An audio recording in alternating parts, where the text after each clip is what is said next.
Hello and welcome to another episode of Liberty Nation TV with your host, Jeff Charles. Now then, every night before they go to sleep, Democrats and members of the activist media have been checking under their beds to make sure that Florida Governor Ron DeSantis isn't waiting to get them.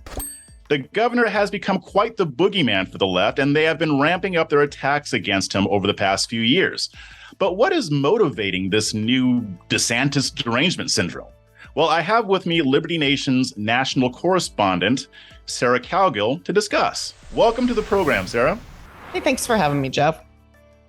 No problem. This is going to be a very interesting, maybe even spicy conversation. And whenever it concerns DeSantis, it's either DeSantis or Trump, and the conversation just goes places where it shouldn't go. But you wrote a piece in LibertyNation.com about this whole obsession that the left has with Governor DeSantis. When would you say this whole war on him began in earnest? The day he became governor, the day he was elected and then became governor. He's a conservative. He's an American First conservative. And that's not the agenda that progressives, Democrats, or the activist media feel is right for this country. And so he's a threat. And if they think he's a threat, he must be a threat because they are throwing everything at this guy. Yeah, they sure are. I mean, all these lies and accusations. And I want to get to that in a second. But here's my thing. Governor DeSantis is not the only Republican governor in the country. I mean, you've got Texas Governor Greg Abbott. You've got Doug Ducey in Arizona. You know, you've got the Abbott Express transporting migrants to New York City and D.C., which is making a lot of people angry. Doug Ducey's doing the same thing. And Arizona just passed major school choice legislation, which progressives hate. So, but why is DeSantis getting more of the vitriol? Well, Doug Ducey's a lame duck in Arizona. And he doesn't have a state that can make him president. They don't have enough electoral votes. The last time I believe that we had anybody, was John McCain. That was the last time Arizona had somebody on the ballot that actually got that far. And I don't even know how that even happened. And before that, it might have been all the way back to Barry Goldwater days. So, you're looking at governors in states that people like. Kristi Noem, everybody likes Kristi Noem, South Dakota. But what we're not seeing is the ability for them to pull, stop. Oh, that's just creepy, Jeff. Like getting all like sugary on her. Anyway, hey, you're the one who they don't have the ability to pull the power. Florida is a big, powerful state. If you had a Democrat in New York, that's a big, powerful state. Or a Republican in New York. So, DeSantis is the guy that people are looking at. Nobody's looking at Governor Greg Abbott. I do believe he's probably not going to go forward in any, aspirations to go to a higher office. I think he likes being the king of Texas. But, when it comes to Florida, he's the guy everybody's afraid of. Yeah, that makes sense. Now, can you kind of go through some of the attacks that they've lodged against DeSantis over the few years? Because there's been a lot, and some of them, I'm just like, what?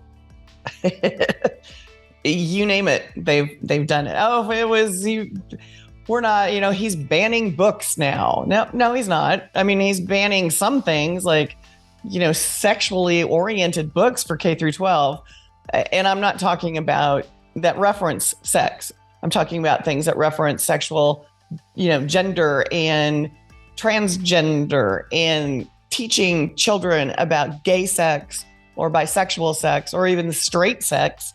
That's what he's trying to keep out of the schools. That's more of a parental rights thing. But the media went crazy and said, oh, he's trying to ban To Kill a Mockingbird. No, that's the Democrats. It's not. And the Democrats are very good at this. They're very good at taking their sins and what they have done and their big giant baubles and then projecting them onto the Republican Party. And the problem is once you ring a bell, Jeff, you can't unring the bell. And so it's out there, whether it's true or not. Everything that they've accused the guy of doing is just out there, and people will repeat it and repeat it and repeat it until it becomes true. Yeah, sounds like what Joseph Goebbels said. But here's my thing. A lot of these attacks, like even when they tried to use the public's supermarket chain against him, trying to pretend like he had some special deal with him. Right. All these attacks have failed, and I'm starting to call him Teflon Ron because they just bounce right off of him. Nothing has stuck. Why do you think that is? Why do you think this isn't affecting him? It doesn't stick because it's not the truth. And eventually the truth comes out. But in the meantime, the accusation is made, and that's what people pick up on and run with it. I mean, we've seen this in all of the activist media. They get a nugget, somebody says it on CNN, they translate it to MSNBC, and all of a sudden it's the truth. And it's, it doesn't necessarily mean it's the truth. And so that is what's going on with Ron DeSantis. I mean, they say, don't say gay. You're not even allowed to say gay anymore. He didn't ever say that. He did not ever say that. So you've got all of these things being thrown at him.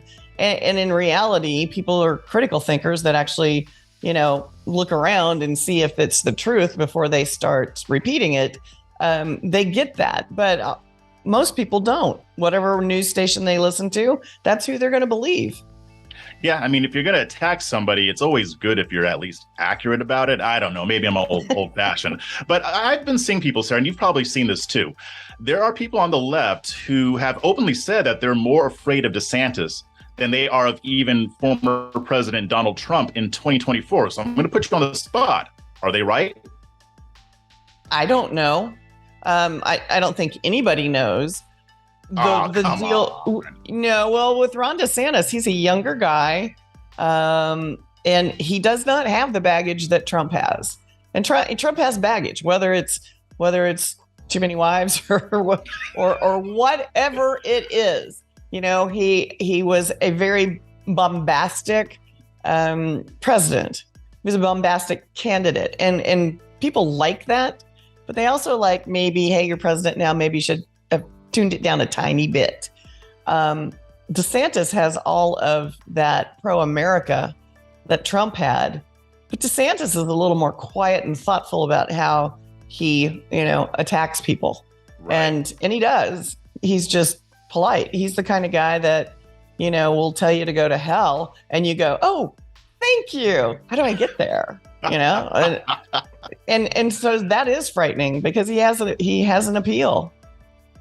Yeah, I mean, and you're right about Trump having baggage. I would say like the main piece of baggage that I see with Trump is that he takes his steak well done with ketchup, which, I mean, you should be locked up for war crimes for that. You're burning your steak and you're throwing tomatoes on it. Like that's awful. I'm pretty sure that Governor DeSantis takes his steak rare or medium rare, because anything above that is well, burnt. I'm with you on that one, because shoe leather is still shoe leather, no matter if you put ketchup on it or not. It really is. Now, here's the thing. If Trump throws his hat into the ring for 2024, and let's say DeSantis decides not to run and he wants to stay governor of Florida, do you think that the attacks against him will start to subside, or will they stay the same, or will they be more? What do you think? Well, I would think that DeSantis would be smart and then be on the ticket if that was the case. No, they won't subside because he's a threat. He's young and he can come back again and again for a while at least. So yeah, that's not gonna go away. It won't go away until they think they've dominated the country. The progressives, when I say they, have dominated the country and they are getting their way. They'll just never give up until they have to. Well, I'll say this. The total meltdowns and obsession that's on the left for DeSantis will be quite entertaining for the years to come, and we will be covering that here at Liberty Nation. So thank you for joining the program, Sarah. Well, I would love to come back and talk some more, Jeff. Of course. And remember, this show is proudly sponsored by LibertyNation.com, where you can access podcasts, breaking news and analysis, and a range of biting and brilliant shows to whet your appetite for freedom and your fondness for the great American Constitution. Just go to LibertyNation.com on your browser, or hit Rumble, YouTube, or check out our Liberty Nation News Roku channel. I'm Jeff Charles. Thanks for watching. This program is a production of LibertyNation.com, where truth is making a comeback. We're doing it for real, really real. Liberty Nation. And Jeff Charles, contributor for LibertyNation.com. I think we're starting to make an impact. Liberty style, fight for freedom. LNTV tracking poll sponsored by Liberty Nation for Thursday. Mentioned by Dan Bongino, Rasmussen, Jordan Peterson, and I others. can do it again if you want me to. Cited in Mark Levin's American Marxism. I think we're starting to make a really big impact. Get noticed. We're doing it. Rock on. I'm gone.